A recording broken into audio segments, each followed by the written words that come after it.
After unveiling the secret of his origins, the photographer Markus Ritter begins his new life, trying to reconcile his new role as a shadow hunter with his photography business, his new romantic relationship, and, as a completely new development, he has even agreed to play the public face of the new literary prodigy, whose real author wishes to remain anonymous. Things are of course not simple, and if daily life is already a continuous roller coaster of situations, brutal murders continue in the city as we had already read in the free prologue. It will be up to Markus and the new entry, Roe, to put an end to a series of crimes towards which the police seem entirely powerless.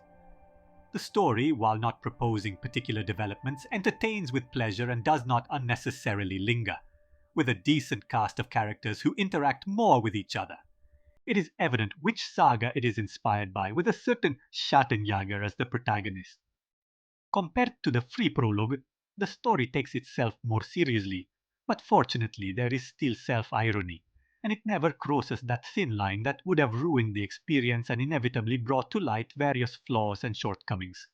Yes, they are there, like some unbelievable situations in the apparent amateurism of the cast, especially when playing in English, with actors self-dubbing with a German accent and a general lack of lip-sync.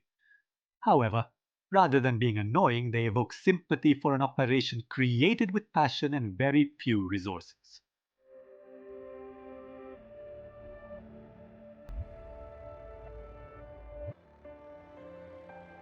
The gameplay of Ghost of the Past continues what was sown in the free prologue, featuring a first-person adventure heavily inspired by the full-motion video titles of the 90s.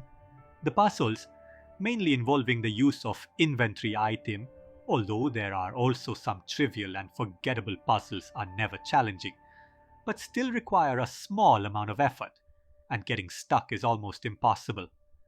The navigation is slightly awkward, with some exits that can easily be overlooked, also a typical flaw of the adventures that the game draws inspiration from, resulting in a playtime of around 6 to 7 hours.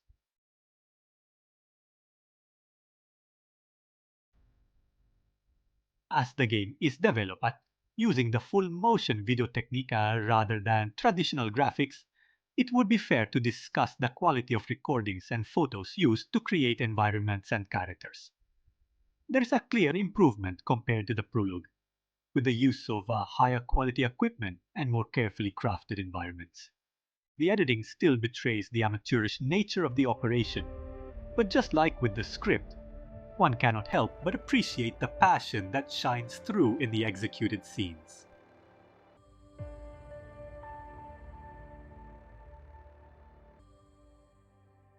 As mentioned earlier, the game is also acted in English, with performances ranging from passable to questionable and a general lack of lip sync, although some actors fared much better than others. At this point, you should understand that complaining about this in a title of this nature would be futile. The music is decent, but without particular flair.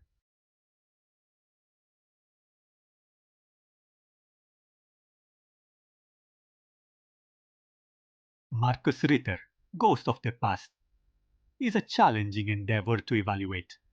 The limitations and problems are present. It would be futile to deny that, but if approached with the right perspective, it's impossible not to appreciate the effort to create a title that exudes passion from every frame and, despite everything, is enjoyable to play.